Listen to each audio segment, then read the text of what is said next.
All right, in this episode, joined by Mrs. Atkinson, early college great. Uh, Miss Atkinson, how are you today? I'm well. How are you?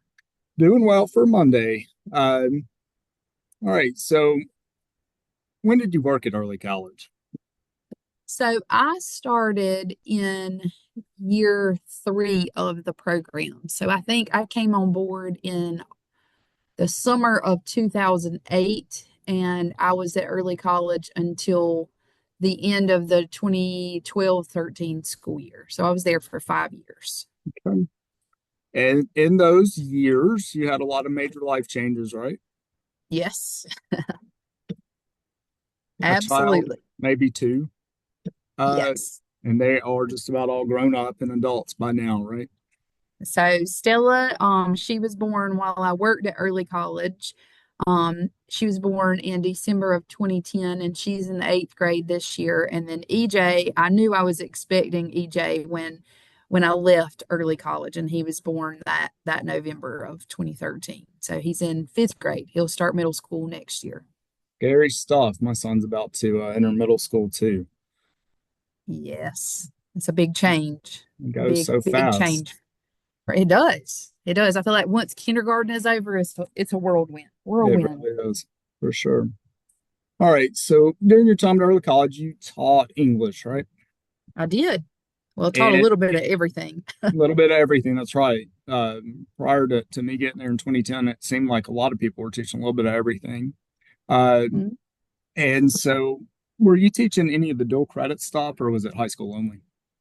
So I taught public speaking, I taught English 3, I taught English 4, I taught an advanced grammar and composition class, which prepared students to take the Compass exam, which was the exam they had to take and pass in order to get into their dual enrollment classes. And then I also taught usually 6 sections of English 101. Oh my gosh, Yep. you really did teach Sometimes a everything. sometimes a 102. We had, some instances where we had to do some homebound instruction for kids who were in the English 102 class. And of course, the college professors at Horry Georgetown didn't do that. But because I was an adjunct professor, then as an Horry County Schools employee, I could provide that homebound instruction. So again, a little bit of everything. Gotcha. And you're doing advisory as well. Yep. I had advisory. I went all the way through with my first advisory. That was like Christina Waller and Casey Lynch and that crowd. So they would have been freshmen my first year, and I saw them all the way through. And then I had a second advisory, and I had them through 10th grade before I moved. And I would say that was part of what made leaving early college so difficult, is that you were so invested in those students that it was heartbreaking. I feel like, to leave an advisory group that you were so attached to. Right, Which, I mean, especially I feel like as a colleague cohort, we were all attached to each other as well. But I think that it made it especially hard to leave students that you were, you know, so invested in, the way we were with advisory. right. And for teachers and educators who are outside of the system, that advisory bond is so close. Uh, even if it's maybe not even the strongest advisor, you're still pretty close to that group of kids because you're together so much. Hmm. Uh, I can only imagine. Uh, I'm starting to try to think on my stuff. I'm like, all right, so how many more advisories before retirement, and how can I time that up right? Yeah. Uh, just so I leave when they're juniors and don't get a new group. All right, so you end up leaving early college and you go to Aner. Uh, I assume to be closer to home, Yes, that was the biggest reason. and because that was a trip for you, right? How long did it take you to get to work?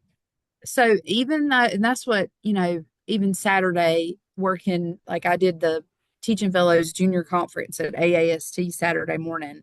And, even though I live in Horry County, there were days like my commute should take about 35 minutes. Like it should have taken me about 35 minutes to leave my house and get to Horry Georgetown Tech. But if there were accidents or, just bad traffic, sometimes it could even take, 45 minutes to an hour. Like I remember calling Miss Grimmett some mornings and I could see school, but I couldn't get there.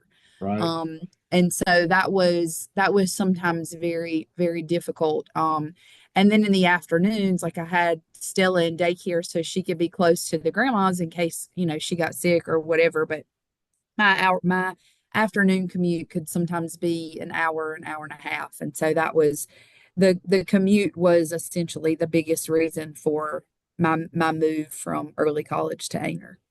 And Right. my kids, they're like, we live in this community. My kids go to school in this community. And so I felt like to be fully invested in their school lives that it made sense for me to be here as well. 100%. 100%. All right. So you get an Aner. Did your schedule get simpler in terms of the school day or no? No. So when I moved to Aner, I did have a shift in what I taught. So the first year I was here, I taught um English 1 honors, I taught English 2 honors, and I taught IB year 2, which has AP literature embedded in it. And so that was the first time, even though I'd had my certification in AP Lit for a long time, it was the first time in my career I'd ever taught it. So I did that for a year, and then I was the instructional coach and the IB coordinator at Aner for I was solely the IB coordinator and the instructional coach for 2 years. And then I took back over that senior IB English class. So I was out of the classroom completely for 2 years and then back in with one class for three. And in the fall of 2019, after we had a big IB evaluation and they recommended that as IB coordinator, like the instructional coach role was taking too much time away from the IB coordinator role. So I returned to the classroom in the fall of 2019 and kept the IB coordinator position.